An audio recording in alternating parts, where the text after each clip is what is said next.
ꯃꯃꯥꯡꯉꯩꯒꯤ ꯃꯇꯝ ꯑꯃꯗ ꯁꯅꯥꯕꯣꯞ ꯀꯧꯕ ꯂꯩꯄꯥꯛ ꯑꯃ ꯂꯩꯔꯝꯃꯤ꯫ ꯃꯐꯝ ꯑꯗꯨꯗ ꯌꯥꯝꯅ ꯃꯕꯨꯛ ꯃꯄꯥꯎ ꯐꯕ, ꯃꯤꯌꯥꯏ ꯆꯜꯂꯕ, ꯏꯅꯥꯛ ꯀꯩꯔꯥꯛ ꯌꯥꯝꯅ ꯈꯨꯟꯕ ꯅꯨꯄꯥ ꯑꯃꯈꯛ ꯂꯩꯔꯝꯃꯤ꯫ ꯃꯃꯤꯡꯅ ꯁꯥꯃꯨ ꯍꯥꯏꯅ ꯀꯧꯔꯝꯃꯤ꯫ ꯃꯥꯒꯤ ꯃꯆꯥꯅꯨꯄꯤ ꯊꯕꯛꯇꯤ ꯁꯨꯅꯤꯡꯗꯅ ꯅꯨꯡꯉꯥꯏꯕ ꯄꯥꯝꯕꯤ ꯑꯅꯤꯈꯛ ꯂꯩꯔꯝꯃꯤ꯫ ꯃꯃꯤꯡꯅ ꯆꯅꯨ ꯑꯃꯁꯨꯡ ꯂꯩꯃꯅꯤ꯫ ꯆꯅꯨꯅ ꯆꯍꯤ 5 ꯑꯃꯗꯤ ꯂꯩꯃꯅ ꯆꯍꯤ 9 ꯁꯨꯔꯛꯄ ꯑꯗꯨꯋꯥꯏꯗ ꯑꯄꯣꯛꯄꯤ ꯃꯃꯥꯇꯣꯟꯕꯤꯗꯤ ꯂꯥꯏꯕꯛ ꯊꯤꯕ ꯏꯁꯤꯡ ꯏꯆꯥꯎ ꯑꯃꯗ ꯇꯥꯏꯕꯪꯄꯥꯜ ꯊꯥꯗꯣꯛꯇꯨꯅ ꯆꯠꯈꯤꯔꯝꯃꯤ꯫ ꯄꯤꯛꯂꯤꯉꯩꯗꯒꯤ ꯃꯃꯥꯒꯤ ꯑꯋꯥꯠꯄ ꯂꯩꯍꯟꯗ ꯃꯆꯥ ꯑꯅꯤꯕꯨ ꯆꯥꯎꯅꯅꯕ ꯌꯣꯛꯄꯤꯔꯛꯈꯤꯕꯅꯤ꯫ ꯏꯅꯥꯛ ꯀꯩꯔꯥꯛꯁꯨ ꯈꯨꯟꯕꯅ ꯁꯥꯃꯨꯅ ꯑꯋꯥꯠ ꯑꯄꯥ ꯂꯩꯍꯜꯂꯝꯗꯦ꯫ ꯅꯣꯡꯃꯒꯤ ꯅꯨꯃꯤꯠ ꯑꯃꯗ ꯁꯥꯃꯨ ꯑꯗꯨ ꯃꯁꯥ ꯌꯥꯝꯅ ꯀꯟꯅ ꯉꯝꯗꯗꯨꯅ ꯂꯩꯕꯅꯤ꯫ ꯁꯨꯝ ꯍꯤꯞꯆꯤꯟꯗꯨꯅ ꯂꯩꯕꯗꯨ ꯅꯨꯡꯉꯥꯏꯇꯦ ꯍꯥꯏꯗꯨꯅ ꯃꯄꯥꯟꯗ ꯊꯣꯔꯛꯂꯝꯃꯤ꯫ ꯂꯝꯕꯤꯗ ꯃꯇꯥꯎ ꯊꯣꯏꯕꯁꯨ ꯑꯌꯨꯛ ꯑꯗꯨꯗ ꯑꯏꯪꯕ ꯅꯨꯡꯁꯤꯠ ꯃꯔꯛꯇ ꯃꯣꯃꯣꯟ ꯅꯣꯛꯇꯨꯅ ꯐꯝꯗꯨꯅ ꯂꯩꯔꯝꯃꯤ꯫ ꯃꯗꯨ ꯎꯕꯗ ꯁꯥꯃꯨ ꯆꯪꯁꯤꯟꯗꯨꯅ, "ꯏꯇꯥꯎ ꯊꯣꯏꯕ,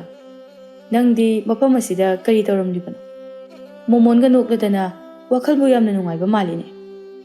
"ꯍꯩꯃꯥ, ꯏꯇꯥꯎ, ꯑꯩꯗꯤ ꯋꯥꯈꯜ ꯑꯃꯗ ꯇꯥꯎꯗꯨꯅ ꯂꯩꯕꯅ ꯅꯪ ꯂꯥꯛꯄꯒ ꯑꯝꯇ ꯎꯍꯧꯗ꯭ꯔꯦ꯫ ꯂꯥꯛꯑꯣ, ꯁꯤꯗ ꯐꯝꯊꯔꯛꯑꯣ, ꯋꯥꯔꯤ ꯉꯥꯏꯍꯥꯛ ꯁꯥꯟꯅꯈꯤꯁꯤꯗꯅ." ꯁꯥꯃꯨ ꯐꯝꯊꯔꯛꯂꯒ, "ꯑꯩꯉꯣꯟꯗꯁꯨ ꯅꯪꯅ ꯅꯨꯡꯉꯥꯏꯔꯤꯕꯗꯨꯒꯤ ꯋꯥꯐꯝ ꯑꯗꯨ ꯇꯝꯃꯨꯗꯅ ꯇꯥꯁꯤ." "ꯑꯁ, ꯌꯨꯝꯗꯒꯗꯤꯅꯦ, ꯑꯩꯒꯤ ꯏꯆꯥꯅꯨꯄꯤ ꯁꯛ ꯐꯖꯕꯤ ꯑꯅꯤꯗꯣ ꯖꯒꯣꯏ ꯀꯟꯅ ꯁꯥꯍꯧꯔꯤ꯫ ꯑꯗꯨꯗꯅꯦ ꯏꯁꯥꯒ ꯉꯝꯗꯕꯒ ꯑꯩꯅꯦ ꯇꯥꯅꯤꯡꯃꯟꯗꯗꯅ ꯑꯁꯦꯡꯕ ꯅꯨꯡꯁꯤꯠ ꯑꯁꯦ ꯈꯖꯤꯛꯇ ꯇꯥꯔꯨꯒꯦ ꯍꯥꯏꯗꯅ ꯊꯣꯔꯛꯂꯤꯕꯅꯤ." "ꯀꯥꯟꯅꯗꯦ ꯏꯇꯥꯎ, ꯅꯨꯄꯤ ꯑꯃ ꯊꯤꯖꯤꯟꯅꯕ ꯇꯧꯔꯣ꯫ ꯑꯗꯨ ꯑꯣꯏꯔꯕꯗꯤ ꯅꯆꯥꯅꯨꯄꯤ ꯑꯅꯤꯅ ꯂꯥꯡꯂꯤꯕ ꯋꯥꯈꯜ ꯇꯥꯗ꯭ꯔꯤꯕ ꯑꯗꯨꯁꯨꯅꯦ ꯃꯃꯥ ꯃꯍꯥꯛ ꯂꯩꯔꯗꯤ ꯃꯥꯅ ꯈꯨꯗꯤꯡꯃꯛꯇ ꯂꯥꯛꯁꯤꯟꯈ꯭ꯔꯒꯗꯕꯅꯤ꯫ ꯑꯗꯨ ꯑꯣꯏꯔꯕꯗꯤ ꯏꯇꯥꯎꯁꯨ ꯋꯥꯈꯜ ꯇꯥꯅ ꯂꯩꯔꯅꯤ, ꯑꯗꯨꯒ ꯅꯥꯝꯃ ꯍꯥꯡꯂꯕ ꯏꯇꯥꯎꯁꯨ ꯖꯨꯔꯥ ꯐꯪꯂꯒꯅꯤ." ꯁꯥꯃꯨꯗꯨ ꯃꯃꯤꯠ ꯑꯗꯨ ꯂꯪꯊꯣꯛꯂꯒ, "ꯍꯦꯔꯥ ꯏꯇꯥꯎ, ꯆꯍꯤꯅ ꯅꯣꯡꯃꯒꯤ ꯀꯨ ꯃꯅꯨꯡꯗ ꯍꯤꯞꯄ ꯌꯥꯕꯒꯤ ꯐꯤꯕꯝ ꯌꯧꯁꯤꯜꯂꯛꯂꯕꯁꯤꯗ ꯅꯨꯄꯤ ꯊꯤꯌꯣ ꯍꯥꯏꯔꯤꯁꯤꯕꯨ ꯅꯪꯕꯨ ꯉꯥꯎꯔꯕ꯭ꯔꯣ? ꯍꯅꯨꯊꯪꯁꯤꯗ ꯑꯩꯕꯨ ꯃꯤꯅ ꯀꯔꯤ ꯍꯥꯏꯅꯈꯤꯗꯣꯏꯅꯣ? ꯍꯣ, ꯑꯗꯨꯕꯨ ꯁꯥꯡꯂꯕ ꯃꯇꯝꯁꯤ ꯅꯪꯕꯨ ꯅꯇꯣꯝꯇ ꯀꯃꯥꯏꯅ ꯂꯩꯒꯗꯧꯔꯤꯕꯅꯣ? ꯑꯗꯨꯒ ꯑꯃꯨꯛꯇ ꯈꯜꯂꯒ ꯌꯦꯡꯉꯨ, ꯅꯆꯥ ꯍꯥꯏꯔ ꯅꯨꯄꯥꯁꯨ ꯌꯥꯎꯗꯦ, ꯅꯨꯄꯤ ꯉꯥꯛꯇ ꯑꯅꯤꯅꯤ꯫ ꯍꯌꯦꯡꯋꯥꯏꯗꯤ ꯅꯤꯡꯉꯣꯜ ꯑꯣꯏꯕꯅꯤꯅ ꯌꯨꯝꯅꯥꯛ ꯁꯥꯒꯩ ꯂꯣꯏꯅ ꯑꯣꯟꯈꯤꯅꯤ꯫ ꯁꯣꯜꯂꯕ, ꯆꯠꯄ ꯀꯥꯡꯕ ꯉꯝꯁꯤꯜꯂꯛꯇ꯭ꯔꯕ ꯃꯇꯝ ꯑꯗꯨꯗꯗꯤ ꯅꯪꯒꯤꯗꯃꯛ ꯀꯅꯥꯅꯁꯨ ꯁꯦꯕꯥ ꯇꯧꯕꯤꯔꯔꯣꯏ꯫ ꯅꯠꯇꯦ, ꯀꯅꯥꯅꯕꯨ ꯁꯦꯕా ꯇꯧꯕꯤꯒꯗꯧꯔꯤꯒꯦꯕ? ꯑꯗꯨꯒꯤ ꯋꯥꯕꯨꯗꯤ ꯏꯆꯥꯅꯨꯄꯤ ꯑꯍꯜꯂ ꯑꯇꯣꯝꯕꯤꯔ ꯏꯌꯥꯅꯨꯄꯥ ꯈꯔ ꯄꯪꯕ ꯑꯃ ꯌꯦꯡꯂꯒ ꯌꯥꯎꯑꯣꯡ ꯏꯜꯍꯜꯂꯒ ꯂꯣꯏꯔꯦꯗꯅ." ꯊꯣꯏꯕ ꯃꯆꯤꯟ ꯑꯗꯨ ꯁꯨꯒꯠꯂꯒ, "ꯏꯇꯥꯎ, ꯌꯥꯎꯑꯣꯡ ꯏꯟꯕ ꯍꯥꯏꯕꯁꯦ ꯑꯩꯒꯤ ꯑꯣꯏꯅꯗꯤ ꯁꯨꯡꯄꯥꯝ ꯍꯦꯛ ꯄꯥꯝꯗꯦꯕꯨ꯫ ꯌꯦꯡꯉꯨ, ꯃꯃꯥꯡꯒꯤ ꯇꯥꯃꯦꯔꯥꯒꯤ ꯏꯃꯨꯡꯗꯨ ꯃꯌꯥ ꯅꯨꯄꯥ ꯑꯃ ꯐꯪꯖꯔꯦ, ꯅꯨꯄꯤ ꯉꯥꯛꯇꯅꯤ ꯅꯨꯄꯥ ꯌꯥꯎꯗꯦ ꯍꯥꯏꯗꯅ ꯌꯥꯎꯑꯣꯡ ꯏꯜꯍꯜꯂꯨꯔꯦ꯫ ꯍꯧꯖꯤꯛꯇꯤ ꯃꯔꯜ ꯃꯊꯨꯝ ꯄꯨꯝꯕ ꯃꯆꯥꯅꯨꯄꯤ ꯑꯃꯗꯤ ꯃꯌꯥꯁꯤꯡꯅ ꯂꯧꯁꯤꯟꯈ꯭ꯔꯒ ꯏꯇꯥꯎ ꯃꯦꯔꯥ ꯑꯗꯨꯕꯨꯅ ꯀꯅꯥꯁꯨ ꯂꯩꯖꯗꯕ ꯇꯣꯜꯂ ꯇꯥꯔꯕꯁꯤꯡꯒꯤ ꯁꯪꯂꯦꯟꯗ ꯊꯝꯖꯤꯟꯈ꯭ꯔꯦꯗꯅ." "ꯍꯣꯏꯅꯦ, ꯑꯩꯗꯤ ꯃꯥꯕꯨ ꯎꯗꯕ ꯀꯨꯏꯔꯦ, ꯀꯗꯥꯏ ꯆꯠꯈ꯭ꯔꯕꯅꯣ ꯍꯥꯏꯅ ꯈꯜꯂꯤꯕꯁꯤꯗ ꯑꯗꯨꯝꯅ ꯇꯧꯈ꯭ꯔꯕ ꯑꯣꯏꯔꯦ꯫ ꯑꯣ, ꯑꯣꯟꯊꯣꯛꯄꯒꯤ ꯃꯆꯥ ꯃꯁꯨ ꯍꯥꯏꯕꯗꯨꯅꯤꯅꯦ, ꯃꯤꯅꯨꯡꯁꯤ ꯈꯪꯈꯤꯗ꯭ꯔꯦꯗ." ꯊꯣꯏꯕꯅ, "ꯑꯗꯨꯅꯤꯅꯦ ꯏꯇꯥꯎ, ꯋꯥꯈꯜ ꯃꯨꯟꯅ ꯈꯜꯂꯨ, ꯁꯥꯡꯈ꯭ꯔꯕ ꯄꯨꯟꯁꯤꯗꯣ ꯄꯥꯝꯃꯨꯗ꯭ꯔꯣ? ꯑꯩꯒꯤ ꯋꯥꯗꯤꯅꯦ, ꯅꯨꯄꯤ ꯊꯤꯌꯨ, ꯋꯥꯈꯜ ꯋꯥꯗꯅꯕ ꯍꯥꯏꯔꯤꯁꯤꯅꯤ꯫ ꯅꯣꯡꯃ ꯊꯕꯛ ꯁꯪꯕ ꯅꯨꯃꯤꯠ ꯑꯃꯗ ꯍꯥꯏꯔꯛꯎ꯫ ꯃꯔꯥꯏꯕꯛ ꯊꯤꯔꯕꯤ, ꯃꯄꯨꯔꯣꯏꯕ ꯉꯟꯅ ꯂꯩꯈꯤꯗ꯭ꯔꯕꯤ ꯀꯌꯥꯅ ꯈꯨꯟꯗꯥꯗꯨꯅ ꯂꯩꯕ ꯂꯩꯄꯥꯛ ꯑꯃ ꯂꯩ꯫ ꯃꯗꯨꯗ ꯏꯇꯥꯎꯒꯤ ꯑꯄꯥꯝꯕ ꯑꯃꯍꯦꯛꯇ ꯈꯜꯂꯨ, ꯑꯩꯅ ꯐꯅꯅꯕ ꯂꯣꯏꯅ ꯁꯤꯟꯒꯅꯤ." ꯁꯥꯃꯨ ꯐꯝꯂꯝꯕꯗꯒꯤ ꯇꯤꯡꯂꯤ ꯌꯥꯡꯂꯤꯔꯒ, "ꯑꯔꯦ ꯑꯔꯦ, ꯏꯇꯥꯎ ꯅꯪꯒꯤ ꯋꯥꯐꯝꯁꯤꯗꯤ ꯄꯥꯈꯪ ꯃꯆꯥꯒꯨꯝꯕꯅ ꯁꯥꯟꯅꯒꯗꯧꯕꯅꯤꯅꯦ꯫ ꯑꯩꯗ ꯆꯠꯍꯧꯔꯒꯦꯗ, ꯅꯪꯒꯤ ꯅꯨꯄꯤ ꯀꯣꯏꯐꯝ ꯊꯣꯛꯄꯗೋ ꯑꯗꯨꯝ ꯀꯣꯏꯖꯍꯧꯔꯣ꯫ ꯂꯨꯍꯣꯡꯕꯒꯤ ꯄꯥꯎꯖꯦꯜꯗꯨꯇꯪꯗꯤꯅꯦ ꯌꯧꯍꯟꯕꯤꯔꯛꯑꯣ, ꯑꯗꯨ ꯐꯥꯎꯕꯗꯤ ꯂꯥꯛꯄꯤꯒꯦꯍꯦ." ꯑꯁꯤ ꯍꯥꯏꯗꯨꯅ ꯁꯥꯃꯨ ꯃꯈ꯭ꯋꯥꯡ ꯑꯗꯨ ꯅꯝꯅꯗꯨꯅ ꯆꯠꯈꯤꯔꯝꯃꯤ꯫ ꯊꯣꯏꯕꯅ, "ꯑꯩꯅꯗꯤ ꯃꯥꯒꯤ ꯐꯅꯅꯕ ꯍꯥꯏꯕꯤꯔꯤ, ꯌꯥꯗ꯭ꯔꯒ ꯇꯣꯛꯆꯧꯅ." ꯁꯥꯃꯨ ꯃꯌꯨꯝ ꯌꯧꯁꯤꯜꯂꯛꯂꯦ, ꯑꯗꯨꯕꯨ ꯆꯅꯨ ꯑꯃꯗꯤ ꯂꯩꯃ ꯈꯠꯅꯕꯒꯤ ꯈꯣꯟꯖꯦꯜ ꯑꯃꯨꯛ ꯇꯥꯔꯛꯂꯦ꯫ ꯑꯅꯤ ꯑꯗꯨ ꯑꯁꯨꯝꯅ ꯑꯋꯥꯏ ꯑꯈꯨꯝ ꯇꯧꯗꯨꯅ ꯈꯠꯅꯔꯛꯄꯗꯒꯤ ꯈꯨꯠ ꯌꯥꯎꯅꯔꯛꯂꯦ, ꯃꯁꯝ ꯑꯗꯨ ꯐꯣꯏꯗꯠꯅꯕ ꯍꯧꯔꯛꯂꯝꯃꯤ꯫ ꯃꯇꯧ ꯑꯗꯨꯗ ꯁꯥꯃꯨ ꯇꯞꯂꯤ ꯇꯞꯂꯤ ꯆꯦꯟꯁꯤꯟꯗꯨꯅ, "ꯍꯥꯏ, ꯅꯈꯣꯏꯕꯨ ꯁꯤꯟꯅꯕ ꯇꯥꯔꯦ ꯍꯥꯏꯃꯤ, ꯑꯌꯨꯛ ꯉꯟꯇꯥꯁꯤꯗ ꯂꯩꯕꯥꯛ ꯄꯨꯡꯖꯥꯎ ꯊꯤꯜꯍꯟꯒꯦ ꯍꯥꯏꯔꯤꯕ꯭ꯔꯣ?" ꯃꯄꯥꯕꯨꯡꯅ ꯈꯥꯝꯇꯣꯛꯄꯗꯒꯤꯗꯤ ꯑꯅꯤ ꯑꯗꯨ ꯃꯁꯝ ꯐꯣꯏꯅꯕ ꯂꯦꯞꯂꯒ ꯃꯃꯤꯠ ꯈꯥꯅ ꯈꯥꯅ ꯌꯦꯡꯅꯔꯒ, ꯑꯁꯤ ꯍꯥꯏꯗꯨꯅ ꯁꯨꯒꯠꯅꯔꯝꯃꯤ꯫ ꯁꯥꯃꯨꯅ, "ꯀꯔꯤꯒꯤꯅꯣ ꯅꯈꯣꯏ ꯑꯅꯤꯅ ꯈꯠꯅꯔꯝꯂꯤꯕꯕꯣ? ꯍꯥ, ꯃꯔꯝ ꯑꯗꯣ ꯏꯄꯥꯗ ꯑꯃꯨꯛꯇ ꯍꯥꯏꯌꯨꯁꯦ." ꯂꯩꯃꯅ, "ꯄꯥꯕꯨꯡ, Nanause, matan yamna tali, chak thongwa haiba yade. Chanu su makhut masawa tawraga. Pabong, amta yengo to, ngarang su aina thongi. Ngasi ayuksimadi ay kokse kitang chi. Aduna iteng pangbiyo haibabu, uray paray tawduna layribani. Laymana khol wanglapna. Masi angangse, kaya da machin kalibuno yungune. Ay ita thadoiga thaba ma chaluge na haidana ngarang sidokna baloikraba natro. Adu oiriso, paba masa ngamje, ay su ngamje. Ngasi khakti iche chatrabasu yaina. Iche na chatludoido ay su khangi. Iche tharo higi kangobora chafam aduda arakpa nupasing aduda laknarudoi natro. Kanana hena luge ba aigi siga. Wado tabada laymadu mayhongna saukre. Tonglamba sendala du lauthoklaga thangkatuna chanu tamna phurage haiduna chensilaklami. Chanu machegi sabtra duda kiraduna samugi matungda leplaga. Iche, adu phawdi torakanu, wagi wachumna ngangnasi. Adubu laymadi chanugi wadu takhidre. Asawbadu phajinba ngamdre samuna. Hai, mache, nangna ahalni. Nangna khara taptharu. Nanaudi angangnina ne, pangangda ngangjaribani. Hanto uko babong, aibo khamgano. Mase, machinyamna kali. Mina marola mo usitriba. Thakha kari mata sukhangdaba. Wa ngangningini haiduna pangangda ngangba. Asumna amana phugadabagi tawi, amana lotli, amana khamtoi. Magi thokpa wa pangangda ngangnei. Kanana kari hai, kari tawrino haiba mathong marama makhangdri. Layma magi asawba aduna apapata khangdri, pairiba sendal aduna wangna thangkatuna, chanu tamna langlai. Adubu soibadagi samuda oina pankirami. Masaga khara ngamdabaga samu adu longna adumak haithaduna laymaida takre. Layma machin adu mensilaga. As! Samubo hogatpiraga chanuna. Pabong, kai soke. Layma su mapabongbu makok adu nanbiraga. Pabong, ay soikre. Yare. Nakoi animakne. Thabak loina chinarabanina. Chakto, ipa thonglage. Noina tawgadabanda tawsing ado pangthok charuro chalo. Wasi hairaga magi kada changkhirami. Samu mathwai yamna nungaitana magi laikhidrabi nupigi phaglangda theliba ayekpa sakta maduda munna yengjaraktuna. Hai, mama, nangbu nacha nupi ani phangle haiduna yamna harau chakhibadaini. Aduga tawriba sina kari. Itomta su huntokpirami.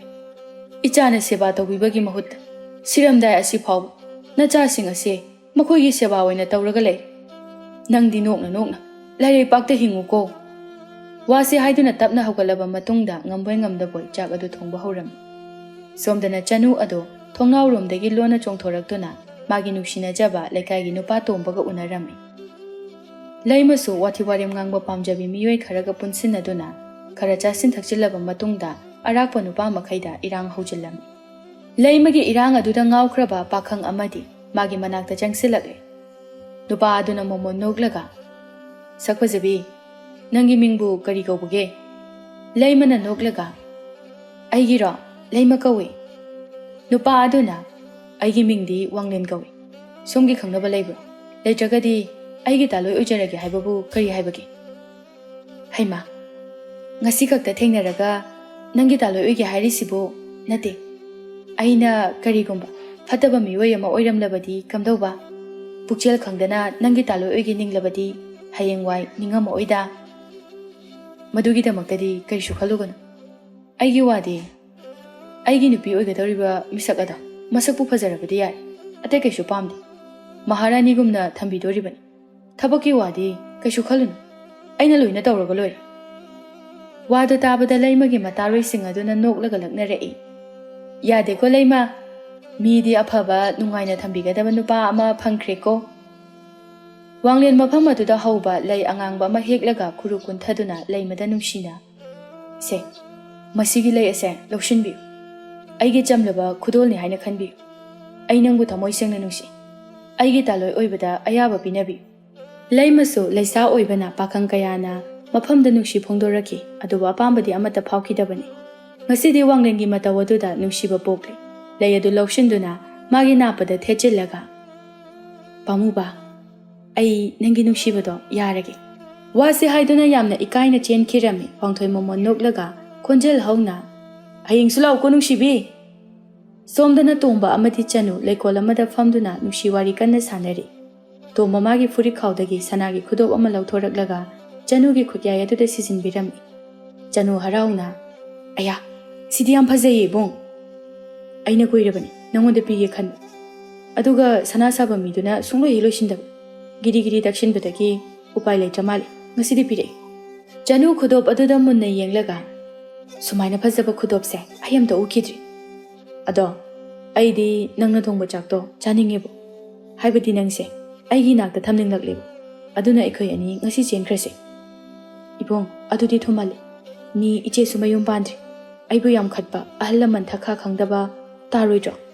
Matam kharadi ngaikisi. Iche heglu hongkibaga ikuidana honglaga loire kaino. Ado, ai mohan khragi. Matam se thengkhrani. Pabungda ai isangamde haijilaga lona aigi thongnawrumdagi tholakpaneba. Oh, kayada nushiribuna yongani. Aigidamak thongnawrumdagiga chongthoraiba. Nangbu aigi oidana kanagi oigani. Ado, nakongna khutekaniko matungdadi adumna tawgun. Chanu hoi hairamlaga adumak magi mayum tapna laklami. Aduga magi thongnaw aduda chongsinduna changlaklami. Adubu laibak thibadi laimadu Chanu ki mangmaktada leptuna leiramde. Madu ubada Chanu magi lona tawba thabaksing adu khangkre khangladuna pakhatna machin adu khumjinduna tapna. Iche, laima makhwanga du metlaga. O, siro nangna haksangamdina hariside. Isangamdri. Thabak tawba ngamaroi kana harisi si hoire. Machi aingondaga marega tawdana. Migi thabak chakadabaga thugarineba. Nachindo yamna thikre ko ibima nangse. Nangina sangamdaba asidi thongnawgase chongthok chongsin ngamine. Inaudi hakchang onthokna kankreda ko. Chanudu makhut ani lonaraga. Iche, ai lanjari. Pabungdadi khanghanbiganoba. Ai nangna haiba khudingmakto loine injageba. Laima ngaihak wakhal khallaga. Sengabo. Chanu machegi lemchumda pairaga. Sengeba. Babungdadi haidokpiganu ko. Tanja aduda samudu janglakladuna. Icha sa chak loire. Chathoknaba tawrasidana. Hoi Babung, he, lao, chak chathorasi. Adugane, aigi firol amotpasing ase nangna loina sudokadabani. Aduga numidangi chakto nangna thonggadabani. Ngasigi oina imungi thaba inkhang pumnamak nangna sugadabani. Hoi che, ai loin tawgiba. Wase hairaduna anidu chak chananabagidamak phamtharaklami. Laimana, kaino babo, nangdi charoidro? Aidi isa se ngamdri. Aduna chakse thoina kaya chaningba poktreda. Aduna ne, aigi oinadi champut khara phule. Masi oina charagi. Asi haiduna samudu magi champut yawba tengkot adu puraduna mangolda puthoktuna matomta phupu kamladuna charami. Mana adumna chabaduda kanagumbi amana yengduna nungaitana solami. Karigino, ahal asibu uraga aina minungsi pokpagumna tawriba. Nate, magini haibada kanasu leitraba zala. Aina hek mafam asi phawba khudingi ahal asitama uba phangi. Asumna khanduna leiringai mangoldagi samunasu mamit adu noiraduna yenglaklami. Masidagi nupi adu adumak pakhatna chenkhirami. Samu ahalga oishilakpagi mamit adu sengna udrabani. Karino ne? Aibu hojikta miwai ama lepagumna oi. Aigi wakhalnabu oirambasu yaida. Khangdre. Ahalga oishilakpasida jat usilaklibra karino khangdre. Numidangi matamdani. Laima amadi Chanu chakchaba toklaga. Numidangda ingni kolik fengba talya haiduna amangba kolik singado mapanda thanamlaga phamungda changduna magi oiba wakhalda luptuna leirami. Chanuna, iche, nang karam kanda yum pandoino? Laima mamit adu langkhatlaga. Kari wahangno adubo? Aise, yum asida leheningdabagi mawong mal. Aibu yum asidagi taningbagi mawongneba ha. As, nateba. Nanaw nupa oidoido. Aduna jelasi luhongasena taksilakpada loire. Ichegi manghana thangbado nungaitena tawbaneba. Laima makhutkadu kanthoklaga. Is, chahi siga hairadi yumpanbabudi yari. Adubu pabungi chawkraba lanse. Mase, aigi saruk thungba ngairibani. Machanupa haira yaude. Aduna maharani gumna thabak sudana hingba yananaba. Pabungi asugyamkraba singase siramdai phawba kaiduna chaba yagadobase masigidamak khalaga ngairibani. Is, adugi wadi ichena yumpankhrasu. Adum ichegi saruk aigi saruk haina khaidoknara dawdubu. Kandi yumpananaba tawrasi. Lan ngairingaidane laisabi aribi khumuthokpi tabado lekai mamangda ikaidro. Adusu chumbine. Ada hayengwai aikoi anidi ningol oibanina atopa yumnak sagaida yumpan khrani. sagai onkhre. Aduna lan thum sinararoi kaina haireklabadi mangjaredana. Aduna ne matam kharadi ngaikigena khalibani. Iche sima henjina khanjile. Pabungi bo ekhoyani natana magine habida kanabu lairike. Ekhoyani dane adum sinarakto lairabasibu. Makoyani na wari sanariba adu samuna phaklang wangmadagi loina tarami. Samu mathwai yamna nungaitana magi kada changlaktuna phamungda tumina famlaga. Asuk kuina. Moibo tumba machet chaba machet tawduna. Mama magi awatpa lehendana yokpagi mahira. Ngasi icha sindagi mahu kallaba wahay asi tariba. Kayada mabukchil pikrabano yen. Lanthum asitabu mihawduna. Hek pokpiriba mapabong ay hakpo. Minungsi pokpadi lairadana. Thawai thakiba oina ngairibanine. Wase hairaga magi ka manungda thamliba upu adugi so adu hangtoklaga lairiba sanalupa mani mukta amadi yamlaba senpham kaya sing adubu uraga mabukning nungsiraduna kapcharaga. Mama, mase, nang ay hingminaring wana sura nomlaga tankiba lansing adu. Masigi sizinapam matang chana chana taw. Adu, haujikti na cha anina munaduna lauge hairak. Aibu isa itomda sijadun. Nangi nanakta laklasi haibra. Nadragana nacha singi kumhai asibu yengduna leiko haibra. Aidi wakhalase onthokna wakredako. Wase hairaduna upu adu chetna solon silaba matungda kanana su khangloidaba mafam amada thamkirami. Aduga mataw thoibana hairakiba wafamsing adu ningsingladuna wakhal kaya ahing aduda wahang kaya ga loinana khanjarami. Asumna numit humni mukti haujinkre. Samu hakchang khara nungairakle. Chaba thakpa khara yarakle. Laima ayunganta haugatuna taptaba makai kesilaga thoraklami. Samu sumangda thamliba phajaraba makhal kayagi lei gamla sing aduda ising chaiduna lairambani. Laimagi matawadu ubada. Nangdi ayunganta sida kadaida chatke hairibano. Laima marai adu tat tawraga. Pabo, aise ngasise ita thadoiga puna marup ama phawbagi chak chamina se haibagi chatkena tawbani. Kuiro oye pabung. Chakpudi chanuna adum thongjarasano. Wase hairamlaga laimadu hathu hathu thokirami. Samu karisu khanjiluba tawdana ising ngaihak chairamlaba matungda makhanaw adu khra kanglakpadagi ising thakningladuna chakhumlomda changlaklami. Ising adu pundagi thaklami tanja aduda chanudi tumba haugatpada ngairami. Hakam adu wawa challaduna magi kadagi masamana ipa pharaga thoraklami. Samu sor sangna hontoklaga. Nang munumidangda huranbaga chalurabro icha tumbi. Yahau adubu khara nganna haugatpa yadabro. Nupi haibasidi yahau nganna hauduna imungi thaba inkhang tawgadabani. Hayengwai migi mayumda adumna tawrurabadi. Ipadi mangjare ko. Chanudu tingli yangliraga.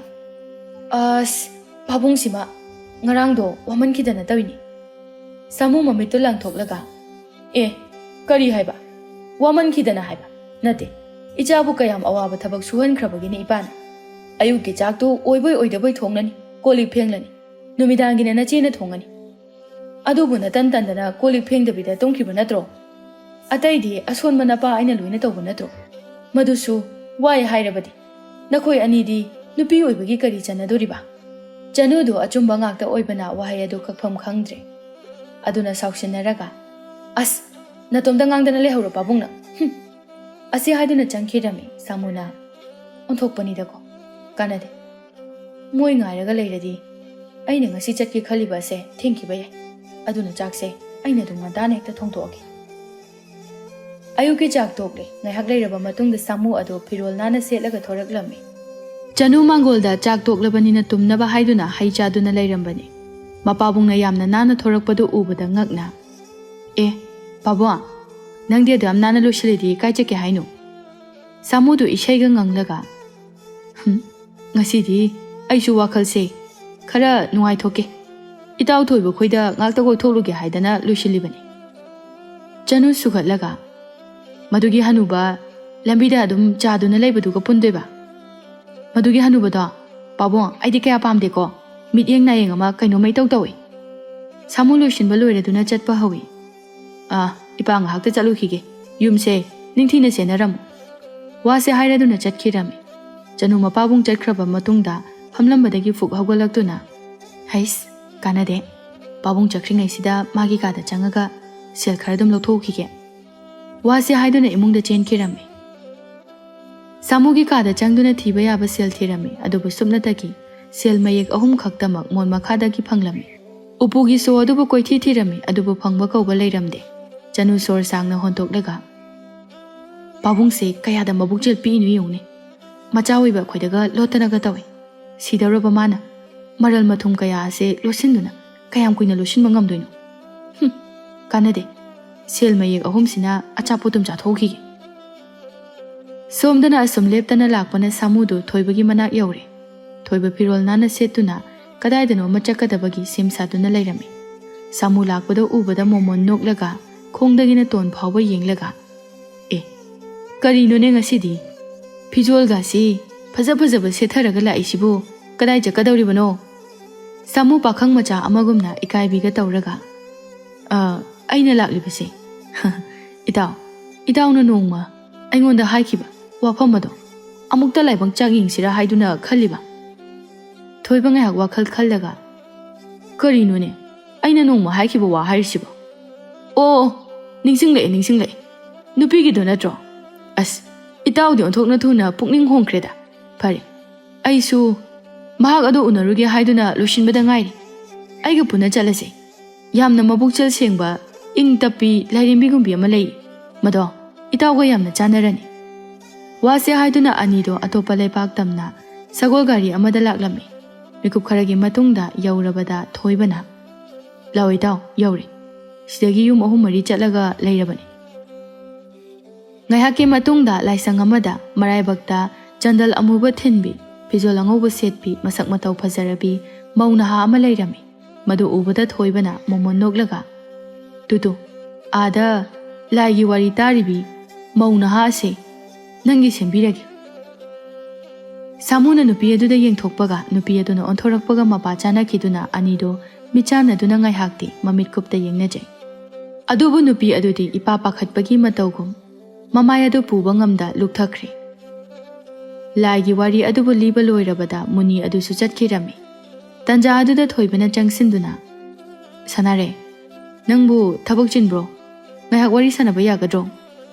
ꯁꯅꯥꯔꯦ ꯃꯃꯤꯠ ꯃꯅꯥ ꯏꯊꯛ ꯊꯛꯀꯠꯂꯒ ꯃꯊꯃꯣꯏꯗ ꯈꯟꯖꯩ, "ꯑꯩꯅ ꯅꯨꯡꯇꯤꯒꯤ ꯐꯥꯎꯗꯨꯅ ꯆꯠꯄꯗ ꯌꯦꯡꯖꯕ ꯑꯍꯜ ꯑꯁꯤꯅ ꯑꯩꯅ ꯇꯧꯔꯤꯕ ꯃꯇꯧ ꯑꯗꯣ ꯈꯪꯈꯤꯗꯨꯅ ꯑꯩꯕꯨ ꯆꯩꯕ ꯂꯥꯛꯂꯤꯕ ꯖꯥꯠꯂꯥ? ꯀꯝꯗꯧꯅꯤ ꯁꯤꯗꯤ? ꯑꯣꯟꯊꯣꯛꯅ ꯀꯤꯖꯈ꯭ꯔꯦꯗ." ꯊꯣꯏꯕ ꯈꯨꯕꯥꯛ ꯈꯨꯔꯒ, "ꯍꯣꯏ ꯁꯅꯥꯔꯦ, ꯑꯩꯅ ꯍꯥꯏꯔꯤꯁꯤꯕꯨ ꯇꯥꯗ꯭ꯔꯕ꯭ꯔꯣ?" ꯁꯅꯥꯔꯦ ꯋꯥꯈꯜ ꯇꯥꯔꯛꯂꯗꯨꯅ, "ꯌꯥꯅꯤꯌꯦ ꯇꯥ ꯊꯣꯏꯕ, ꯀꯔꯤ ꯍꯥꯏꯕꯤꯒꯦ ꯍꯥꯏꯕꯅꯣ?" "ꯇꯨ, ꯑꯩꯒꯤ ꯅꯥꯛꯇ ꯐꯝꯂꯤꯕ ꯏꯇꯥꯎ ꯑꯁꯦ ꯃꯥꯒꯤ ꯃꯃꯤꯡ ꯁꯥꯃꯨ ꯀꯧꯕꯅꯤ꯫ ꯆꯍꯤꯅ 50꯫ ꯃꯥꯁꯦ ꯃꯔꯥꯏꯕꯛ ꯊꯤꯔꯕ ꯍꯥꯏꯕꯗꯨꯅꯤ꯫ ꯃꯥꯒꯤ ꯅꯨꯄꯤꯗꯣ ꯑꯀꯟꯕ ꯂꯩꯅꯥ ꯑꯃ ꯅꯥꯗꯨꯅ ꯂꯩꯈꯤꯗꯕ ꯌꯥꯝꯅ ꯀꯨꯏꯔꯦ꯫ ꯃꯆꯥꯅꯨꯄꯥꯁꯨ ꯌꯥꯎꯍꯧꯗ꯭ꯔꯦ꯫ ꯁꯨꯅꯤꯡꯗꯕꯤ ꯃꯆꯥꯅꯨꯄꯤ 2 ꯈꯛ ꯂꯩꯕꯅꯤ꯫ ꯃꯗꯨꯅꯅꯦ, ꯃꯄꯥꯕꯨꯡꯕꯨ ꯅꯨꯡꯁꯤꯅ ꯍꯅꯨꯊꯪ ꯑꯁꯤꯗ ꯍꯔꯥꯎꯅ ꯇꯧꯕꯤꯕꯒꯤ ꯃꯍꯨꯠꯇ ꯃꯥꯕꯨ ꯁꯤꯕ ꯑꯣꯏꯅ ꯉꯥꯏꯗꯨꯅ ꯃꯔꯜ ꯃꯨꯟꯒꯗꯕꯒꯤ ꯐꯤꯕꯝꯗ ꯂꯩꯔꯦ꯫ ꯃꯔꯥꯏꯕꯛꯁꯦ ꯑꯣꯟꯊꯣꯛꯅ ꯊꯤꯈ꯭ꯔꯕ꯫ ꯑꯣ, ꯀꯌꯥꯗ ꯃꯕꯨꯛꯆꯦꯜ ꯄꯤꯛꯂꯤꯕ ꯃꯆꯥꯁꯤꯡꯅꯣ! ꯑꯩꯅꯁꯨ ꯃꯐꯝ ꯑꯗꯨꯗ ꯐꯥꯎꯗꯨꯅ ꯆꯠꯄ ꯃꯇꯝꯗ ꯇꯥ ꯊꯣꯏꯕ ꯍꯥꯏꯅ ꯍꯦꯛꯇ ꯀꯧꯖꯔꯒꯦ꯫ ꯃꯇꯣꯝꯇ ꯃꯪꯗꯨꯅꯇ ꯂꯩꯕ ꯎꯖꯩ꯫ ꯃꯗꯨꯒꯤ ꯑꯋꯥꯕꯁꯤꯡ ꯑꯗꯨꯅ ꯑꯣꯏꯕ ꯇꯥꯏ꯫ ꯑꯦ, ꯁꯅꯥꯔꯩꯗꯤ ꯍꯥꯟꯅꯗꯒꯤ ꯑꯩꯈꯣꯏꯒꯤ ꯏꯇꯥꯎ ꯑꯁꯤ ꯎꯈ꯭ꯔꯕ ꯑꯣꯏꯔꯦꯀꯣ? ꯈꯪꯗꯕꯇ ꯉꯥꯏꯔꯤꯅꯤ꯫ ꯉꯁꯤꯗꯒꯤꯗꯤꯅꯦ ꯑꯗꯨꯝ ꯂꯣꯏꯅꯧꯀꯣ, ꯐꯕꯅꯤ ꯏꯇꯥꯎꯁꯦ ꯌꯥꯝꯅ꯫ ꯅꯈꯣꯏ ꯑꯅꯤ ꯉꯥꯏꯍꯥꯛ ꯋꯥꯔꯤ ꯁꯥꯟꯅꯍꯧꯈꯣꯀꯣ, ꯑꯩꯁꯨ ꯃꯦꯝ ꯑꯗꯣ ꯉꯥꯏꯍꯥꯛꯇ ꯎꯅꯔꯨꯈꯤꯒꯦ." ꯋꯥꯁꯦ ꯍꯥꯏꯔꯒ ꯆꯠꯈꯤꯔꯝꯃꯤ꯫ ꯑꯅꯤꯗꯣ ꯉꯥꯏꯍꯥꯛꯇꯤ ꯇꯨꯃꯤꯟ ꯂꯩꯅꯩ꯫ ꯑꯗꯨꯕꯨ ꯁꯥꯃꯨ ꯑꯃꯨꯛꯇꯪ ꯁꯣꯔ ꯁꯥꯡꯅ ꯍꯣꯟꯇꯣꯛꯂꯒ, "ꯁꯣꯝꯒꯤ ꯄꯨꯟꯁꯤ ꯋꯥꯔꯤ ꯈꯪꯖꯕ ꯌꯥꯔꯣꯏꯗ꯭ꯔꯥ? ꯑꯩꯒꯤ ꯑꯋꯥꯕꯁꯦ ꯀꯣꯛꯅꯅꯕ ꯂꯤꯊꯣꯛꯆꯔꯒꯦ, ꯇꯝꯊꯣꯛꯆꯔꯒꯦ ꯍꯥꯏꯕꯁꯤꯗ ꯂꯩꯖꯩ꯫ ꯀꯅꯥ ꯑꯃꯠꯇꯅ ꯍꯪꯕꯤꯔꯛꯇꯕꯒꯤ ꯋꯥꯅꯤ꯫ ꯉꯁꯤꯗꯤ ꯑꯩꯅ ꯍꯪꯂꯤꯕꯁꯤꯗꯤ..." ꯁꯅꯥꯔꯦ ꯃꯣꯃꯣꯟ ꯅꯣꯛꯂꯒ, "ꯑꯩꯁꯦ ꯍꯧꯖꯤꯛꯄꯨꯗꯤ ꯆꯍꯤ 45ꯗꯤ ꯁꯨꯖꯔꯦ꯫ ꯑꯩꯅ ꯌꯨꯝ ꯄꯥꯟꯖꯕꯗꯤ ꯆꯍꯤ 30 ꯑꯗꯨꯋꯥꯏꯗ ꯄꯥꯟꯖꯈꯤ꯫ ꯂꯥꯏꯕꯛ ꯊꯤꯕ ꯍꯥꯏꯕꯗꯨꯅꯤ꯫ ꯅꯨꯡꯁꯤꯕ ꯃꯍꯥꯛ ꯑꯗꯣ ꯊꯕꯛ ꯁꯨꯕ ꯆꯠꯈꯤꯕꯗꯒꯤ ꯅꯨꯄꯤ ꯑꯇꯣꯞꯄ ꯂꯧꯗꯨꯅ ꯏꯅꯥ ꯈꯨꯟꯕꯤ ꯃꯍꯥꯛꯀꯤ ꯃꯌꯨꯝꯗ ꯌꯥꯑꯣꯡ ꯏꯟꯗꯨꯅ ꯅꯨꯡꯉꯥꯏꯅ ꯂꯩꯊꯣꯛꯈ꯭ꯔꯦ꯫ ꯁꯤꯗꯅꯦ, ꯃꯇꯝ ꯈꯔꯒꯤ ꯃꯇꯨꯡꯗ ꯏꯅꯦꯝꯄꯣꯛ ꯏꯀꯨꯕꯣꯛꯁꯨ ꯌꯥꯝꯅ ꯁꯣꯜꯂꯕꯅꯤꯅ ꯃꯔꯝ ꯑꯣꯏꯔꯒ ꯂꯩꯈꯤꯗ꯭ꯔꯦ꯫ ꯑꯩꯅ ꯃꯐꯝꯗ ꯆꯠꯇꯨꯅ ꯑꯩꯕꯨ ꯂꯧꯁꯤꯟꯕꯤꯌꯨ, ꯑꯩꯕꯨ ꯅꯨꯡꯁꯤꯕꯤꯌꯨ ꯍꯥꯏꯖꯈꯤ꯫ ꯑꯗꯨꯕꯨ ꯇꯥꯕꯤꯈꯤꯗꯦ꯫ Masidagi aisu thamoy ase kansinkhiduna mahak ado leikidre haina khallaga laibakta amuba chandal ase thinkhibani aduga aisu mafam masida isor mahaki seba oina leizaribani Samu nungaitana o nupado onthokpanida minungsi yamna khangmande leikhidabasu nate leina atopa amabu nungsiduna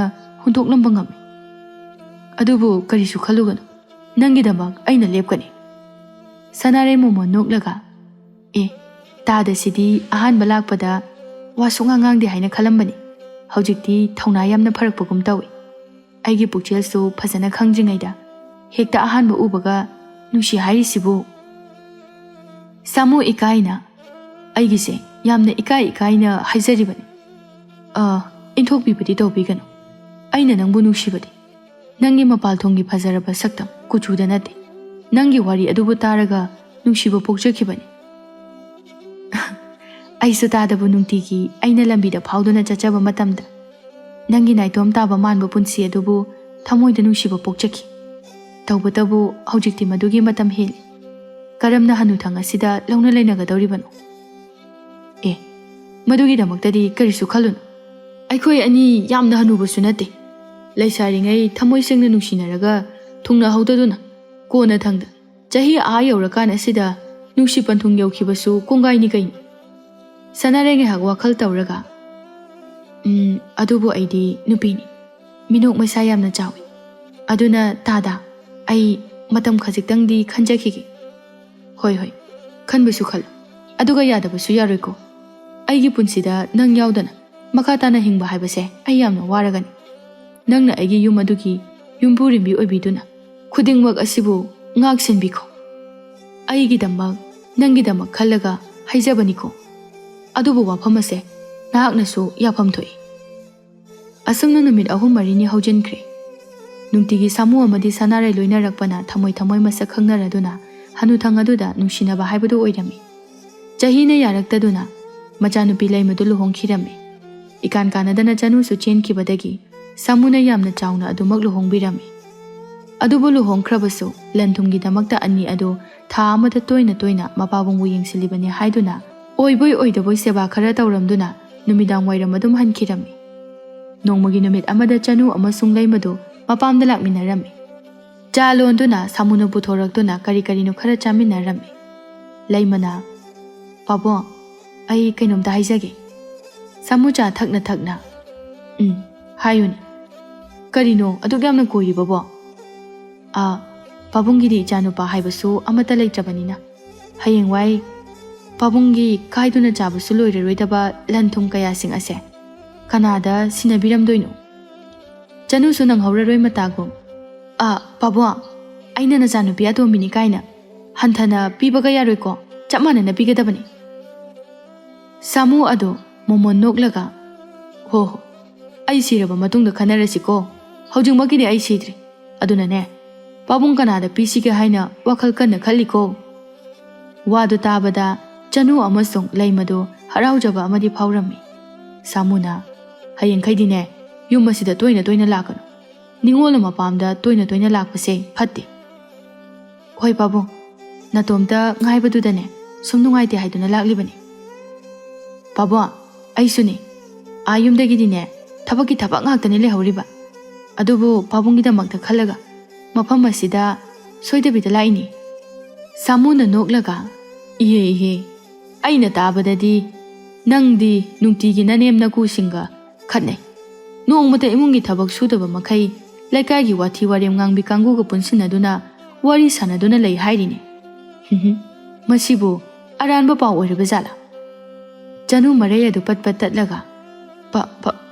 pabo adudi nong phadoki wanida nungtigidi tawdeba isangam laktaba matamda adum wakhal nungai thoknabane haidana tawbani nongma khakidi moisu thabak subiba yaidana leimana pabo aigidi inimpo ikhubokdo khupha ama moigi wahaisingi matung ilaga chatpibagira haidi khangdebako aigidine nongmata khanadebo Samu chadu haraduna lokhuraga ish nangidi nungtigi ga lairi bikup khudingi ꯅꯣꯏꯒꯤ ꯏꯃꯨꯡꯗꯒꯤ ꯂꯪꯊꯣꯔꯛꯄ ꯀꯣꯜꯂꯤꯛꯇꯨꯅ ꯂꯩꯀꯥꯏ ꯃꯤꯌꯥꯝꯅ ꯈꯨꯟꯕ ꯆꯠꯅꯕꯗ ꯊꯕꯛ ꯑꯃ ꯑꯣꯏ ꯍꯥꯏꯅ ꯇꯥꯏꯗ꯫ ꯆꯅꯨ ꯋꯥꯗꯨ ꯇꯥꯕꯗ ꯋꯥꯟꯊꯕ ꯃꯈꯩ ꯅꯣꯛꯂꯝꯃꯤ꯫ ꯂꯩꯃ ꯏ ꯁꯨꯝ ꯍꯥꯏꯒꯠꯂꯛꯂꯤ꯫ ꯀꯔꯤꯁꯨ ꯍꯥꯏꯔꯝꯗ ꯐꯨꯛ ꯍꯧꯒꯠꯇꯨꯅ ꯆꯠꯈꯤꯔꯝꯃꯤ꯫ ꯆꯅꯨꯁꯨ ꯀꯨꯏꯅ ꯁꯥꯡꯊꯅ ꯂꯩꯔꯨꯔꯒꯗꯤ ꯕꯦꯔꯥ ꯀꯥꯔꯛꯄ ꯇꯥꯔꯦ ꯈꯟꯗꯨꯅ ꯆꯠꯂꯨꯈꯤꯒꯦ ꯍꯥꯏꯔꯝꯂꯒ ꯑꯗꯨꯃꯛ ꯆꯠꯈꯤꯔꯝꯃꯤ꯫ ꯃꯆꯥꯅꯨꯄꯤꯁꯤꯡ ꯑꯗꯨꯒꯤ ꯃꯇꯧ ꯑꯗꯨꯗ ꯁꯥꯃꯨ ꯅꯣꯛꯁꯨ ꯅꯣꯛꯅꯤꯡꯂꯦ, ꯁꯥꯎꯁꯨ ꯁꯥꯎꯅꯤꯡꯂꯦ꯫ ꯑꯩꯒꯤ ꯏꯆꯥꯁꯤꯡ ꯑꯁꯤꯕꯨ ꯄꯪꯉꯤ ꯍꯥꯏꯒꯗꯧꯔꯤꯕ ꯅꯠꯇ꯭ꯔꯒꯅ ꯃꯕꯨꯛ ꯐꯠꯇꯦ ꯍꯥꯏꯒꯗꯧꯔꯤꯕ ꯇꯧꯔꯤꯁꯤꯕꯨ? ꯑꯁꯨꯝꯅ ꯊꯥ ꯈꯔ ꯍꯧꯖꯤꯟꯈ꯭ꯔꯦ꯫ ꯅꯣꯡꯃ ꯅꯣꯡꯃꯒꯤ ꯁꯥꯃꯨꯅ ꯃꯁꯥ ꯀꯟꯈꯠꯂꯛꯇꯨꯅ ꯐꯤꯔꯣꯜ ꯅꯥꯟꯅ ꯅꯥꯟꯅ ꯁꯦꯠꯇꯨꯅ ꯂꯝ ꯀꯣꯏꯕ ꯑꯗꯨ ꯎꯕꯗ ꯃꯄꯥꯕꯨꯡ ꯁꯤꯕ ꯉꯥꯏꯕ ꯂꯩꯃ ꯑꯃꯗꯤ ꯆꯅꯨꯗꯤ ꯃꯊꯃꯣꯏ ꯑꯗꯨ ꯁꯣꯛꯂꯦ꯫ ꯅꯣꯡꯃꯒꯤ ꯅꯨꯃꯤꯠ ꯑꯃꯅꯤ ꯂꯩꯃ ꯑꯃꯁꯨꯡ ꯆꯅꯨꯗꯨ ꯋꯥꯔꯤ ꯁꯥꯟꯅꯔꯝꯃꯤ꯫ ꯏꯆꯦ, ꯀꯥꯟꯅꯗꯦ, ꯄꯥꯕꯨꯡ ꯁꯨꯝ ꯉꯥꯏꯗꯅ ꯂꯩꯔꯗꯤ ꯑꯩꯈꯣꯏ ꯑꯅꯤꯅꯦ ꯃꯍꯥꯔꯥꯅꯤꯒꯨꯝꯅ ꯍꯤꯡꯕ ꯄꯨꯟꯁꯤꯗꯣ ꯐꯪꯉꯔꯣꯏ꯫ ꯑꯗꯨꯅ ꯑꯩꯈꯣꯏ ꯑꯅꯤ ꯆꯪꯗꯅ ꯀꯟꯅ ꯇꯛꯁꯤꯜꯂꯒ ꯄꯥꯕꯨꯡꯒꯤ ꯃꯔꯜꯁꯦ ꯃꯨꯟꯗꯕ ꯌꯥꯗꯦ꯫ ꯑꯗꯨꯗꯤ ꯉꯁꯤꯃꯛ ꯆꯠꯂꯁꯤꯔꯥ? ꯉꯁꯤꯗꯤ ꯃꯇꯝꯁꯨ ꯊꯦꯡꯖꯤꯜꯂꯛꯑꯦ꯫ ꯑꯗꯨꯅꯅꯦ ꯍꯌꯦꯡꯗꯣ ꯑꯗꯨꯝ ꯆꯠꯂꯁꯤ꯫ ꯅꯝꯗꯅ ꯂꯟ ꯊꯨꯝ ꯄꯨꯝꯕ ꯑꯩꯈꯣꯏ ꯑꯅꯤꯒꯤ ꯃꯤꯡꯗ ꯄꯥꯟꯁꯤꯟꯗꯕ ꯌꯥꯗꯕꯅꯤ꯫ ꯆꯅꯨꯗꯨ ꯋꯥꯈꯜ ꯁꯥꯒꯠꯂꯗꯨꯅ ꯑꯩꯗꯤ ꯑꯍꯥꯟꯕꯗ ꯌꯨꯝ ꯐꯖꯕ ꯑꯃꯗꯤ ꯁꯣꯏꯗ꯭ꯔꯦ, ꯑꯗꯨꯒꯤ ꯃꯇꯨꯡꯗ ꯐꯖꯔꯕ ꯁꯒꯣꯜ ꯑꯃ, ꯑꯗꯨꯒ ꯑꯔꯣꯏꯕꯗ ꯃꯅꯥꯏ ꯃꯁꯜ ꯀꯌꯥ ꯁꯤꯜꯄꯤꯗꯨꯅ ꯊꯝꯂꯒ ꯃꯍꯥꯔꯥꯅꯤꯒꯨꯝꯅ ꯍꯤꯡꯕ꯫ ꯂꯩꯃꯁꯨ ꯃꯣꯃꯣꯟ ꯅꯣꯛꯂꯒ ꯑꯩꯒꯤꯁꯨ ꯑꯁꯥ ꯆꯥꯎꯅ ꯊꯝꯂꯤ ꯄꯣꯠꯅꯤꯗ, ꯅꯪꯉꯣꯟꯗꯒꯤꯗꯤ ꯀꯔꯤꯁꯨ ꯇꯥꯗꯅꯅꯦ ꯊꯕꯛ ꯄꯥꯡꯊꯣꯔꯛꯀꯅꯤ꯫ ꯆꯅꯨꯅ ꯍꯌꯦꯡꯋꯥꯏꯅꯦ ꯃꯇꯝ ꯑꯗꯨ ꯌꯧꯔꯀꯥꯟꯗ ꯌꯦꯡꯅꯕ ꯇꯥꯔꯦꯗꯅ꯫ ꯋꯥꯁꯦ ꯍꯥꯏꯔꯒ ꯍꯌꯦꯡ ꯀꯧꯕ ꯅꯨꯃꯤꯠ ꯑꯗꯨ ꯉꯥꯏꯕꯗ ꯑꯅꯤ ꯑꯗꯨ ꯇꯨꯝꯕꯒ ꯀꯥꯎꯕ ꯃꯈꯩ ꯂꯦꯜꯂꯝꯃꯤ꯫ ꯃꯊꯪꯒꯤ ꯅꯨꯃꯤꯠꯇꯅꯤ ꯑꯌꯨꯛ ꯉꯟꯇꯥ ꯍꯧꯒꯠꯇꯨꯅ ꯍꯧꯅꯔꯒ ꯑꯅꯤꯗꯨ ꯁꯥꯃꯨꯒꯤ ꯃꯅꯥꯛ ꯇꯝꯅ ꯂꯥꯛꯂꯝꯃꯤ꯫ ꯃꯄꯨꯔꯣꯏꯕ ꯇꯣꯝꯕ ꯑꯃꯗꯤ ꯋꯥꯡꯂꯦꯟꯁꯨ ꯄꯨꯔꯝꯃꯤ꯫ ꯍꯣꯔꯦꯟ ꯂꯟ ꯊꯨꯝ ꯌꯦꯟꯅꯕꯗ ꯄꯨꯕ ꯉꯝꯂꯣꯏ, ꯑꯗꯨꯅ ꯃꯇꯦꯡ ꯄꯥꯡꯅꯅꯕꯒꯤꯗꯃꯛꯇꯅꯤ ꯍꯥꯏꯔꯒ ꯃꯤꯀꯨꯞ ꯈꯔꯒꯤ ꯃꯇꯨꯡ ꯌꯧꯔꯕꯗ ꯃꯈꯣꯏ ꯃꯔꯤ ꯑꯗꯨ ꯄꯨꯟꯅ ꯍꯦꯛꯇ ꯀꯔꯤ ꯀꯔꯤꯅꯣ ꯍꯥꯏꯕ ꯈꯪꯗꯕ ꯃꯈꯩ ꯌꯨꯝ ꯑꯗꯨꯒꯤ ꯃꯅꯨꯡꯗ ꯆꯪꯁꯤꯜꯂꯛꯂꯝꯃꯤ꯫ ꯄꯥꯕꯨꯡꯁꯦ ꯍꯧꯗꯤ ꯍꯧꯒꯠꯂꯒ ꯆꯤꯟꯈꯥ ꯇꯦꯡꯊꯣꯛꯄꯒꯤ ꯃꯅꯤꯡꯊꯣꯡꯂꯣꯝꯗ ꯂꯩꯔꯝꯈꯤꯅꯤ꯫ ꯑꯩꯈꯣꯏ ꯁꯤꯗ ꯉꯥꯏꯍꯥꯛꯇ ꯐꯝꯗꯨꯅ ꯂꯩꯔꯁꯤ꯫ ꯉꯥꯏꯕꯗ ꯋꯥꯗꯅꯕ ꯆꯅꯨ, ꯆꯥ ꯑꯃꯃꯝꯗꯤ ꯊꯛꯁꯤ꯫ ꯆꯥ ꯈꯤꯇ ꯂꯣꯜꯂꯨꯁꯨ ꯆꯠꯂꯣ꯫ ꯍꯣꯏ꯫ ꯑꯁꯤ ꯍꯥꯏꯗꯨꯅ ꯆꯅꯨꯅ ꯆꯥꯛꯈꯨꯝꯂꯣꯝꯗ ꯆꯪꯈꯤꯔꯝꯃꯤ꯫ ꯑꯗꯨꯒ ꯃꯈꯣꯏ ꯑꯍꯨꯝ ꯑꯗꯨꯅ ꯊꯥꯔꯤꯕ ꯐꯤꯗꯥꯁꯤꯡ ꯑꯗꯨꯗ ꯐꯝꯊꯗꯨꯅ ꯁꯥꯃꯨ ꯊꯣꯔꯛꯄ ꯉꯥꯏꯔꯝꯃꯤ꯫ ꯋꯥꯡꯂꯦꯟꯅ ꯅꯨꯄꯤ, ꯍꯣꯔꯦꯟ ꯏꯀꯨꯕꯣꯛꯅ ꯂꯥꯎꯈꯠꯂꯛꯂꯕꯗꯤ ꯑꯩꯗꯤ ꯌꯥꯝ ꯀꯤꯖꯩꯀꯣ꯫ ꯇꯣꯝꯕꯅ ꯏꯀꯨꯁꯦ ꯁꯥꯊꯤ ꯁꯥꯊꯤꯕꯅꯤ, ꯑꯩꯁꯨ ꯌꯥꯝꯅ ꯀꯤꯖꯩ, ꯑꯗꯨꯕꯨ ꯑꯩꯒꯤ ꯅꯨꯄꯤꯅ ꯍꯦꯟꯅ ꯀꯤꯖꯕ ꯍꯦꯟꯕꯗꯒꯤ ꯁꯨꯝ ꯂꯥꯛꯄꯒꯤ ꯋꯥꯅꯤ꯫ ꯍꯦꯔꯥ, ꯅꯈꯣꯏ ꯑꯅꯤꯁꯤꯗꯤ ꯆꯞ ꯃꯥꯟꯅꯅ ꯄꯪꯉꯤꯗꯅ, ꯅꯨꯄꯥ ꯃꯥꯟꯖꯈꯤꯗ꯭ꯔꯦꯗ꯫ ꯇꯥꯟꯖꯥ ꯑꯗꯨꯗ ꯆꯅꯨꯅ ꯆꯥ ꯂꯣꯟꯕ ꯂꯣꯏꯔꯗꯨꯅ ꯄꯨꯊꯣꯛꯂꯒ ꯊꯣꯔꯛꯂꯝꯃꯤ꯫ ꯑꯗꯨꯒ ꯆꯥ ꯑꯗꯨ ꯊꯛꯄ ꯍꯧꯏ꯫ ꯑꯗꯨꯕꯨ ꯉꯛꯂꯤꯕꯗꯤ ꯆꯥ ꯊꯛꯄ ꯇꯪꯈꯥꯏ ꯆꯜꯂꯕ ꯃꯇꯝ ꯑꯗꯨ ꯀꯨꯏꯔꯕ ꯐꯥꯎꯕꯗ ꯁꯥꯃꯨꯗꯤ ꯊꯣꯔꯛꯄ ꯀꯧꯕ ꯂꯩꯇ꯭ꯔꯦ꯫ ꯃꯁꯤꯗꯒꯤ ꯂꯩꯃꯅ ꯀꯩꯅꯣ, ꯄꯥꯕꯨꯡꯁꯦ ꯅꯍꯥꯟꯈꯩꯗꯤ ꯃꯁꯤꯒꯤ ꯃꯇꯝꯁꯤꯗ ꯂꯩꯕꯨ ꯏꯁꯤꯡ ꯆꯥꯏꯕꯋꯣ ꯉꯥꯛꯇ ꯇꯨꯃꯤꯟꯅ ꯂꯩꯇꯕꯗꯥꯏꯅꯦ? ꯅꯠꯇꯦ ꯃꯥꯕꯨ ꯉꯔꯥꯡ ꯑꯍꯤꯡ ꯀꯥꯎꯗꯅ ꯊꯣꯡꯒ ꯂꯣꯟꯗꯕꯤꯗ ꯇꯨꯝꯂꯤꯕ ꯖꯥꯠꯂꯣ?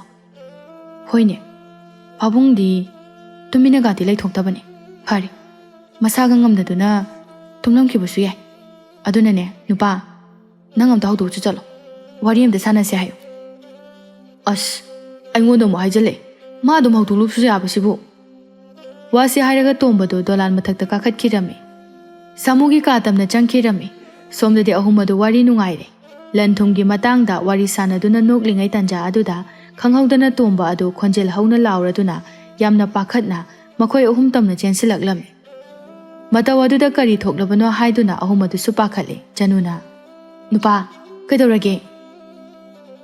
ꯀꯩꯗꯧꯔꯦ ꯇꯣꯝꯕ? ꯇꯣꯝꯕ, ꯀꯩꯗꯧꯔꯒꯦ? ꯅꯪꯅ ꯑꯗꯨ ꯌꯥꯝꯅ ꯄꯥꯈꯠꯅ ꯆꯦꯜꯂꯛꯏꯗꯨꯕꯣ?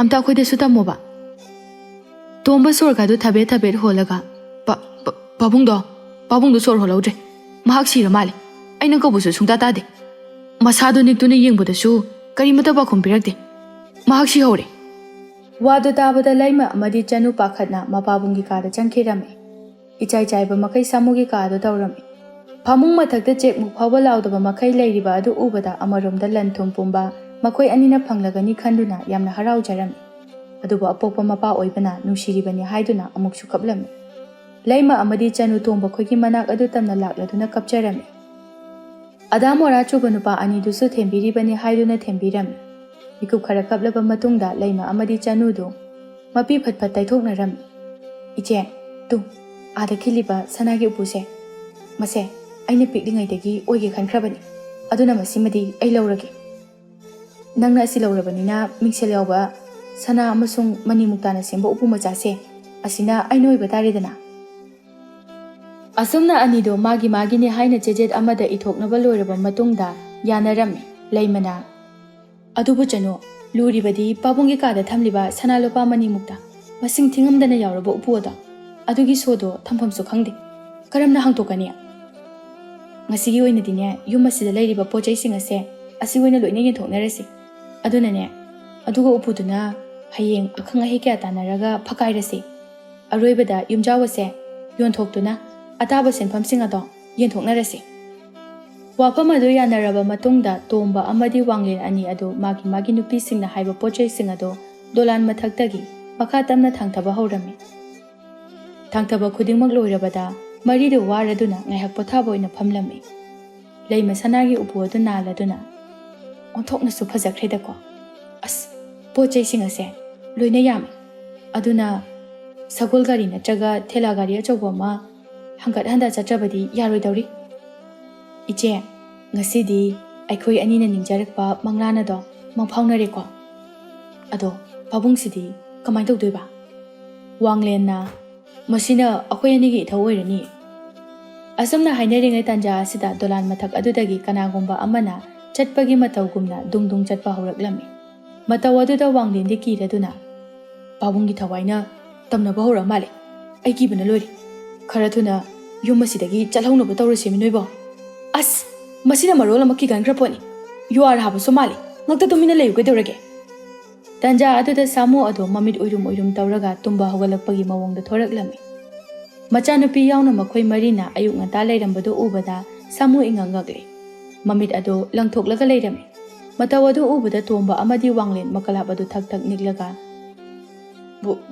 ꯕꯨꯠꯁꯤ ꯁꯨꯃꯥꯏꯅ ꯇꯧꯕ ꯑꯣꯏꯔꯦ ꯑꯁꯤ ꯍꯥꯏꯗꯨꯅ ꯆꯅꯨ ꯑꯃꯁꯨꯡ ꯂꯩꯃꯒꯤ ꯐꯤꯖꯤꯗꯨꯗ ꯌꯥꯟꯗꯨꯅ ꯂꯩꯔꯝꯃꯤ꯫ ꯆꯅꯨ ꯑꯃꯁꯨꯡ ꯂꯩꯃ ꯑꯗꯨ ꯀꯔꯤꯅꯣ ꯋꯥꯈꯜ ꯑꯃ ꯇꯥꯗ꯭ꯔꯦ, ꯇꯧꯔꯤꯕ ꯑꯗꯨ ꯕꯪꯂ ꯇꯥꯏꯕꯪꯂ ꯈꯪꯗ꯭ꯔꯦ꯫ ꯁꯥꯃꯨ ꯎꯄꯨꯗꯒꯤ ꯍꯧꯔꯒ ꯏꯃꯨꯡꯒꯤ ꯄꯣꯠꯆꯩ ꯃꯃꯜ ꯑꯇꯥꯡꯕ ꯄꯨꯝꯕ ꯃꯈꯥꯗ ꯂꯣꯏꯅ ꯊꯥꯡꯊꯔꯝꯂꯤꯕ ꯑꯗꯨꯗ ꯏꯉꯛ ꯉꯛꯅ, ꯍꯥꯏ, ꯀꯔꯤꯅꯣꯅꯦ ꯅꯈꯣꯏꯅ ꯇꯧꯔꯤꯁꯤꯕꯣ? ꯑꯁꯤ ꯍꯥꯏꯗꯨꯅ ꯗꯣꯂꯥꯟ ꯑꯗꯨꯗꯒꯤ ꯀꯨꯝꯊꯔꯛꯂꯝꯃꯤ꯫ ꯋꯥꯡꯂꯦꯟ ꯀꯞꯂꯤ ꯀꯞꯂꯤ ꯀꯣꯏꯆꯦꯟ ꯆꯦꯜꯂꯒ ꯚꯨꯠ ꯂꯩꯔꯦ ꯍꯥꯏꯅ ꯂꯣꯠꯂꯝꯃꯤ꯫ ꯁꯥꯃꯨ ꯇꯣꯝꯕꯒꯤ ꯃꯅꯥꯛꯇ ꯆꯪꯁꯤꯜꯂꯝꯃꯤ, ꯑꯗꯨꯕꯨ ꯇꯣꯝꯕꯁꯨ ꯚꯨꯠꯅꯤ ꯍꯥꯏꯅ ꯑꯗꯨꯃꯛ ꯊꯥꯞꯇꯣꯛꯅꯕ ꯍꯣꯠꯅꯔꯝꯃꯤ꯫ ꯁꯥꯃꯨ ꯈꯣꯟꯖꯦꯜ ꯍꯧꯅ ꯇꯣꯝꯕꯕꯨ ꯇꯥꯞ ꯂꯥꯎꯅ ꯐꯥꯔꯒ, ꯀꯔꯤꯅꯣꯅꯦ ꯅꯈꯣꯏ ꯑꯅꯤꯕꯨ ꯉꯥꯎꯔꯕ꯭ꯔꯣ? ꯑꯩꯁꯦ ꯇꯥꯏꯕꯪ ꯃꯤꯑꯣꯏꯕꯅꯤ, ꯚꯨꯠ ꯅꯠꯇꯦꯀꯣ꯫ ꯋꯥꯍꯩꯗꯨ ꯇꯥꯕꯗ ꯋꯥꯡꯂꯦꯟ ꯑꯃꯗꯤ ꯇꯣꯝꯕ ꯁꯥꯃꯨꯒꯤ ꯃꯁꯥꯗ ꯁꯣꯛꯂꯒ, ꯍꯣꯏꯅꯦ, ꯁꯤꯗꯤ ꯚꯨꯠ ꯅꯠꯇꯦꯅꯦ, ꯀꯔꯤꯅꯣꯅꯦ ꯅꯈꯣꯏ ꯃꯌꯥꯝꯁꯤꯅ ꯑꯌꯨꯛ ꯉꯟꯇꯥꯁꯤꯗ ꯇꯧꯔꯝꯂꯤꯕ ꯃꯌꯥꯝꯁꯤꯕꯣ? ꯎꯄꯨꯗꯒꯤ ꯍꯧꯔꯒ ꯑꯁꯨꯛ ꯌꯥꯝꯕ ꯄꯣꯠꯆꯩꯁꯤꯡ ꯑꯁꯤꯕꯨ ꯅꯈꯣꯏꯕꯨ ꯀꯔꯝꯕ ꯀꯥꯗ ꯊꯝꯒꯦ ꯍꯥꯏꯔꯤꯕꯅꯣ?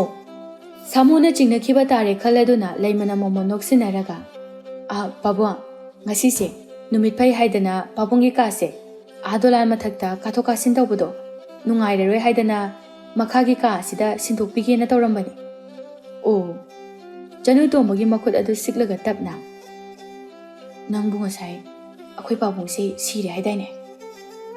ꯇꯣꯝꯕ ꯃꯈꯗꯥꯡ ꯑꯗꯨ ꯅꯝꯂꯒ, ꯉꯁꯥꯏꯗꯤ ꯀꯩꯝꯇ ꯂꯦꯡꯍꯧꯗꯕꯅꯤ, ꯑꯗꯣ ꯅꯈꯣꯏ ꯆꯦ ꯅꯕꯥꯅꯤꯁꯨ ꯄꯥꯕꯨꯡꯁꯤ ꯁꯤꯔꯦ ꯍꯥꯏꯗꯥꯏꯅꯦ? ꯀꯔꯤ ꯋꯥꯔꯤꯅꯣꯅꯦ ꯅꯈꯣꯏꯅ ꯃꯨꯔꯨꯝ ꯃꯨꯔꯨꯝ ꯁꯥꯟꯅꯔꯤꯕꯗꯨꯕꯣ? ꯄꯥꯕꯨꯡ ꯐꯝꯕꯤꯔꯝꯃꯣ, ꯑꯩ ꯆꯥ ꯄꯨꯊꯣꯛꯆꯔꯛꯀꯦ꯫ ꯋꯥꯁꯦ ꯍꯥꯏꯗꯨꯅ ꯆꯥꯛꯈꯨꯝꯂꯣꯝꯗ ꯆꯪꯈꯤꯔꯝꯃꯤ꯫ ꯃꯤꯀꯨꯞ ꯈꯔꯒꯤ ꯃꯇꯨꯡꯗ ꯃꯈꯣꯏ ꯃꯉꯥ ꯄꯨꯟꯅ ꯐꯝꯃꯤꯟꯅꯗꯨꯅ ꯆꯥ ꯊꯛꯃꯤꯟꯅꯔꯝꯃꯤ꯫ ꯃꯃꯥꯡꯊꯛꯇ ꯍꯥꯟꯅ ꯆꯥ ꯊꯛꯈꯤꯕ ꯀꯥꯡꯕꯨ ꯑꯗꯨꯗꯤ ꯑꯃꯨꯛ ꯊꯛꯀꯅꯤ ꯈꯟꯕꯗ ꯋꯥꯔꯕꯅꯤ, ꯑꯗꯨꯕꯨ ꯁꯥꯃꯨꯅ ꯆꯤꯡꯅꯈꯤꯗꯅꯕꯅꯤ ꯍꯥꯏꯗꯨꯅ ꯊꯛꯂꯝꯃꯤ꯫ ꯆꯅꯨꯅ, ꯄꯥꯕꯨꯡ, ꯑꯩꯈꯣꯏꯗꯤ ꯂꯥꯛꯄ ꯐꯅꯌꯥꯝ ꯀꯨꯏꯖꯔꯦ, ꯑꯩꯈꯣꯏꯅ ꯑꯁꯨꯛ ꯌꯥꯝꯅ ꯂꯥꯡꯕꯗꯣ ꯄꯥꯕꯨꯡ ꯀꯩꯝꯇ ꯇꯥꯗꯕ꯭ꯔꯣ? ꯁꯥꯃꯨ ꯃꯈꯅꯥꯎꯗꯨ ꯁꯦꯝꯂꯒ, ꯑꯩꯁꯦ ꯉꯔꯥꯡꯁꯦ ꯋꯥꯈꯜ ꯅꯨꯡꯉꯥꯏꯃꯟꯗꯅꯅꯦ ꯅꯨꯃꯤꯗꯥꯡꯗꯣ ꯏꯇꯥꯎ ꯊꯣꯏꯕꯒ ꯄꯨꯟꯅ ꯃꯐꯝ ꯑꯁꯤꯗ ꯍꯤꯗꯥꯛ ꯃꯌꯥꯝ ꯑꯃ ꯊꯛꯆꯤꯜꯂꯨꯔꯦ, ꯃꯗꯨꯅꯅꯦ ꯏꯁꯤ ꯁꯤꯕ ꯃꯈꯩ ꯇꯨꯝꯂꯨꯔꯕꯅꯤꯅꯦꯍꯦ, ꯅꯈꯣꯏꯅ ꯂꯥꯡꯕ ꯈꯣꯠꯄꯗꯣ ꯑꯃꯠꯇ ꯇꯥꯗ꯭ꯔꯦ ꯏꯄꯥꯗꯤ꯫ ꯂꯩꯃ ꯃꯣꯃꯣꯟ ꯅꯣꯛꯂꯒ, ꯀꯔꯤ ꯋꯥꯔꯤꯅꯣꯅꯦ ꯄꯥꯕꯨꯡ, ꯄꯥꯕꯨꯡꯅ ꯌꯥꯝ ꯅꯨꯡꯉꯥꯏ ꯍꯥꯏꯗꯨꯕꯣ, ꯑꯩꯈꯣꯏꯗꯁꯨ ꯈꯤꯇ ꯇꯝꯃꯣ ꯇꯥꯒꯦꯕ꯫ ꯁꯥꯃꯨ ꯃꯆꯤꯟ ꯑꯗꯨ ꯐꯩꯇꯛ ꯅꯣꯛꯂꯒ, ꯇꯥꯅꯤꯡꯕ꯭ꯔꯅꯦ ꯅꯈꯣꯏꯕꯣ? ꯇꯥꯅꯤꯡꯉꯦ, ꯉꯁꯤ ꯑꯁꯦ ꯑꯩꯒꯤ ꯂꯨꯍꯣꯡꯕꯅꯤꯅꯦꯍꯦ, ꯑꯗꯨꯅꯅꯦ ꯋꯥꯈꯜ ꯑꯁꯤ ꯅꯨꯡꯉꯥꯏꯃꯟꯈꯤꯗꯨꯅ ꯉꯔꯥꯡꯗꯤ ꯐꯖꯅ ꯉꯥꯎꯈꯤꯕꯅꯤ꯫ ꯋꯥꯗꯨ ꯇꯥꯕꯗ ꯃꯈꯣꯏ ꯃꯔꯤ ꯑꯗꯨ ꯄꯨꯡꯉꯛ ꯉꯛꯈ꯭ꯔꯦ, ꯃꯌꯥ ꯑꯗꯨ ꯀꯥꯊꯣꯛꯇꯨꯅ ꯂꯩꯈ꯭ꯔꯦ꯫ ꯂꯩꯃ ꯁꯥꯃꯨꯒꯤ ꯂꯦꯡꯖꯨꯝ ꯑꯗꯨꯗ ꯃꯦꯠꯂꯒ, ꯄꯥꯕꯨꯡ, ꯑꯩꯒꯤꯗꯤ ꯂꯟ ꯊꯨꯝ ꯂꯣꯏꯅ ꯄꯤꯕꯤꯗ꯭ꯔꯕꯁꯨ ꯀꯩꯁꯨ ꯀꯥꯏꯗꯦ, ꯈꯔꯗꯤ ꯊꯨꯡꯕꯤꯌꯨꯀꯣ꯫ ꯆꯅꯨꯁꯨ ꯁꯥꯃꯨꯒꯤ ꯂꯦꯡꯖꯨꯝ ꯑꯗꯨꯗ ꯃꯦꯠꯂꯒ, ꯑꯩꯁꯨ ꯄꯥꯕꯨꯡ, ꯑꯇꯩ ꯑꯇꯩ ꯐꯪꯗ꯭ꯔꯁꯨ ꯃꯁꯤꯒꯤ ꯁꯅꯥꯒꯤ ꯎꯄꯨꯁꯤꯃꯗꯤ ꯄꯤꯗꯕ ꯌꯥꯔꯣꯏꯀꯣ꯫ ꯁꯥꯃꯨ ꯅꯣꯛꯂꯝꯕꯗꯨ ꯐꯨꯛ ꯂꯥꯎꯅ ꯍꯧꯒꯠꯂꯛꯇꯨꯅ ꯌꯥꯝꯅ ꯁꯥꯎꯅ, ꯑꯗꯨꯒꯅꯦ, ꯅꯈꯣꯏ ꯑꯅꯤ ꯁꯤꯃꯁꯨ ꯇꯥꯁꯤꯜꯂꯨ꯫ ꯂꯟ ꯊꯨꯝ ꯐꯪꯕ ꯇꯣꯛꯈ꯭ꯔꯣ꯫ ꯉꯁꯤ ꯍꯥꯏꯕ ꯅꯨꯃꯤꯠ ꯑꯁꯤꯗꯒꯤ ꯍꯧꯅ ꯅꯈꯣꯏ ꯑꯅꯤ ꯑꯩꯒꯤ ꯏꯆꯥ ꯅꯠꯇ꯭ꯔꯕ꯫ ꯑꯁꯨꯛ ꯐꯠꯇꯕ ꯅꯈꯣꯏꯕꯨ ꯑꯩꯒꯤ ꯏꯆꯥꯅꯤ ꯍꯥꯏꯕꯗ ꯃꯤꯌꯥꯝ ꯃꯃꯥꯡꯗ ꯌꯥꯝꯅ ꯏꯀꯥꯏꯖꯩ꯫ ꯍꯦꯛ ꯑꯄꯣꯛꯄ ꯃꯄꯥꯕꯨ ꯅꯨꯡꯁꯤꯕ ꯐꯥꯎꯗꯕ, ꯂꯟ ꯊꯨꯝ ꯈꯛꯇ ꯃꯤꯍꯧ ꯅꯈꯣꯏ ꯑꯅꯤꯕꯨ ꯀꯔꯝꯕ ꯃꯤꯑꯣꯏꯕꯅꯣ? ꯑꯩꯕꯨ ꯁꯤꯔꯦ ꯈꯟꯗꯨꯅ ꯅꯈꯣꯏ ꯃꯌꯥꯝꯅ ꯄꯣꯠꯆꯩꯁꯤꯡ ꯑꯁꯦ ꯊꯥꯡꯇꯣꯛꯇꯨꯅ ꯄꯨꯒꯦ ꯇꯧꯔꯝꯂꯤꯕ ꯅꯠꯇ꯭ꯔꯣ? ꯀꯌꯥꯗ ꯄꯨꯛꯆꯦꯜ ꯄꯤꯛꯈ꯭ꯔꯕꯅꯣ? ꯅꯃꯥ ꯑꯗꯨꯅꯗꯤ ꯅꯈꯣꯏꯕꯨ ꯐꯪꯖꯕꯗ ꯏꯆꯥ ꯐꯪꯂꯦ ꯈꯟꯗꯨꯅ ꯌꯥꯝꯅ ꯍꯔꯥꯎꯖꯈꯤꯕꯅꯤ꯫ ꯑꯗꯨꯕꯨ ꯅꯈꯣꯏ ꯑꯅꯤꯒꯤ ꯃꯇꯧ ꯑꯁꯤ ꯎꯔꯒ ꯂꯥꯏꯔꯩꯄꯥꯛꯇ ꯂꯩꯈ꯭ꯔꯕꯤ ꯅꯃꯥ ꯑꯗꯨꯅ ꯄꯦꯜꯂꯝꯒꯗ꯭ꯔꯥ? ꯆꯠꯈ꯭ꯔꯣ ꯆꯠꯂꯣ, ꯅꯁꯛꯁꯤꯡ ꯑꯗꯨ ꯌꯦꯡꯅꯤꯡꯗꯦ꯫ ꯃꯐꯝ ꯑꯁꯤꯗꯒꯤ ꯎꯐꯨꯜ ꯃꯔꯤꯛ ꯑꯃ ꯐꯥꯎꯕ ꯅꯈꯣꯏꯅ ꯄꯨꯈꯤꯕ ꯌꯥꯔꯣꯏ꯫ ꯀꯛꯅꯤꯡꯉꯥꯏ ꯌꯥꯎꯗ꯭ꯔꯕ ꯋꯥꯐꯝꯁꯤꯡ ꯑꯗꯨꯗ ꯃꯈꯣꯏ ꯃꯔꯤ ꯑꯗꯨ ꯃꯄꯤ ꯇꯥꯕ ꯃꯈꯩ ꯀꯞꯂꯦ꯫ ꯆꯅꯨ ꯑꯃꯗꯤ ꯂꯩꯃ ꯀꯞꯂꯒ, ꯄꯥꯕꯨꯡ, ꯑꯩꯈꯣꯏ ꯑꯃꯨꯛꯇ ꯉꯥꯛꯄꯤꯌꯨ꯫ ꯑꯩꯈꯣꯏ ꯑꯅꯤ ꯄꯥꯕꯨꯡꯒꯤ ꯃꯐꯝꯗ ꯌꯥꯝꯅ ꯂꯥꯟꯈ꯭ꯔꯦ꯫ ꯑꯩꯅ ꯍꯥꯏꯔꯤꯉꯩꯗꯅꯦ, ꯌꯥꯝꯅ ꯊꯨꯅ ꯆꯠꯈ꯭ꯔꯣ꯫ ꯊꯣꯛꯈ꯭ꯔꯣ, ꯅꯁꯛꯁꯤꯡ ꯑꯗꯣ ꯑꯩꯒꯤ ꯏꯃꯥꯡꯁꯤꯗ ꯑꯃꯨꯛ ꯍꯟꯅ ꯎꯍꯟꯕꯤꯔꯛꯂꯒꯅꯨ꯫ ꯎꯄꯥꯏ ꯂꯩꯇ꯭ꯔꯕ ꯃꯔꯤ ꯑꯗꯨ ꯃꯔꯥꯜ ꯌꯥꯖꯗꯨꯅ ꯑꯗꯨꯃꯛ ꯃꯔꯤ ꯃꯔꯤ ꯊꯣꯔꯛꯂꯝꯃꯤ꯫ ꯁꯥꯃꯨ ꯈꯣꯟꯖꯦꯜ ꯍꯧꯅ, ꯑꯗꯨꯒꯅꯦ ꯇꯣꯝꯕ, ꯋꯥꯡꯂꯦꯟ, ꯏꯁꯣꯔꯅ ꯅꯨꯄꯥ ꯑꯣꯏꯅ ꯁꯦꯝꯕꯤꯔꯛꯂꯕꯅꯤ꯫ ꯑꯗꯨꯅꯅꯦ, ꯅꯄꯨꯟꯁꯤ ꯑꯗꯣ ꯃꯤꯈꯥ ꯄꯣꯟꯗꯅ ꯅꯨꯡꯉꯥꯏꯅ ꯍꯤꯡꯒꯦ ꯍꯥꯏꯕ ꯇꯥꯔꯒꯗꯤ ꯅꯨꯄꯥꯒꯨꯝꯅ ꯊꯧꯅꯥ ꯂꯤꯡꯖꯦꯜ ꯀꯟꯅ ꯍꯤꯡꯕ ꯇꯝꯃꯨ꯫ ꯍꯌꯦꯡꯋꯥꯏꯅꯦ, ꯅꯨꯡꯉꯥꯏꯅ ꯁꯤꯈꯤꯅꯕ꯫ ꯃꯔꯤ ꯑꯗꯨ ꯃꯁꯥꯒꯤ ꯃꯔꯥꯜ ꯌꯥꯖꯗꯨꯅ ꯑꯗꯨꯃꯛ ꯆꯠꯈꯤꯔꯝꯃꯤ꯫ ꯅꯨꯃꯤꯠ ꯑꯗꯨꯃꯛꯇꯗ ꯁꯥꯃꯨ ꯑꯃꯗꯤ ꯁꯅꯥꯔꯩꯗꯨ ꯑꯄꯤꯛꯄ ꯃꯈꯜꯒꯤ ꯂꯨꯍꯣꯡꯕ ꯑꯃ ꯁꯤꯜꯂꯗꯨꯅ ꯂꯩꯄꯥꯛ ꯃꯤꯌꯥꯝ ꯈꯪꯅ ꯂꯨꯍꯣꯡꯂꯝꯃꯤ꯫ ꯏꯃꯨꯡꯒꯤ ꯑꯋꯥꯠꯄ ꯑꯃ ꯃꯦꯟꯁꯤꯟꯕꯤꯅꯅꯕ ꯂꯩꯔꯕꯗ ꯃꯕꯨꯛ ꯐꯕꯤ ꯁꯅꯥꯔꯩꯅ ꯂꯣꯏꯅ ꯁꯤꯟꯗꯨꯅ ꯃꯥꯡꯂꯨꯔꯕ ꯑꯁꯥꯎꯕꯅ ꯃꯔꯝ ꯑꯣꯏꯔꯒ ꯇꯠꯅꯈꯤꯕ ꯃꯄꯥ ꯃꯆꯥ ꯑꯣꯏꯕꯒꯤ ꯃꯔꯤ ꯑꯗꯨ ꯍꯟꯖꯤꯟꯅꯈꯤꯗꯨꯅ ꯑꯃꯨꯛ ꯅꯧꯅ ꯅꯨꯡꯁꯤꯅꯅ ꯂꯩꯃꯤꯟꯅꯈꯤꯔꯝꯃꯤ꯫ ꯑꯁꯨꯝꯅ ꯁꯥꯃꯨ ꯑꯃꯗꯤ ꯁꯅꯥꯔꯩ ꯍꯅꯨꯊꯪꯗ ꯅꯨꯡꯁꯤꯅꯅ ꯂꯩꯃꯤꯟꯅꯈꯤꯔꯝꯃꯤ꯫ ꯑꯃꯔꯣꯝꯗ ꯆꯅꯨ ꯑꯃꯁꯨꯡ ꯂꯩꯃꯁꯨ ꯋꯥꯈꯜ ꯇꯥꯔꯛꯂꯗꯨꯅ ꯑꯐꯕ ꯃꯤꯑꯣꯏ ꯑꯃꯃꯝ ꯑꯣꯏꯈ꯭ꯔꯦ꯫ ꯇꯣꯝꯕ ꯑꯃꯁꯨꯡ ꯋꯥꯡꯂꯦꯟꯁꯨ ꯅꯨꯄꯥ ꯑꯃꯒꯨꯝꯅ ꯍꯤꯡꯕ ꯇꯝꯂꯝꯃꯤ꯫ ꯐꯠꯇꯕ ꯈꯠꯅ ꯆꯩꯅꯕꯒꯤ ꯈꯣꯟꯖꯦꯜ ꯇꯅ ꯇꯥꯔꯝꯕ ꯏꯃꯨꯡ ꯑꯅꯤ ꯑꯗꯨ ꯍꯧꯖꯤꯛꯇꯤ ꯂꯩꯀꯥꯏ ꯑꯗꯨꯗ ꯐꯕꯗ ꯃꯈꯣꯏꯒꯤ ꯃꯇꯧ ꯇꯝꯖꯧ ꯍꯥꯏꯗꯨꯅ ꯁꯣꯟꯅꯈꯤꯔꯝꯃꯤ꯫ ꯑꯁꯨꯝꯅ ꯃꯈꯣꯏꯁꯤꯡ ꯑꯗꯨ ꯅꯨꯡꯉꯥꯏ ꯌꯥꯏꯐꯅ ꯄꯥꯟꯈꯤꯔꯝꯃꯤ꯫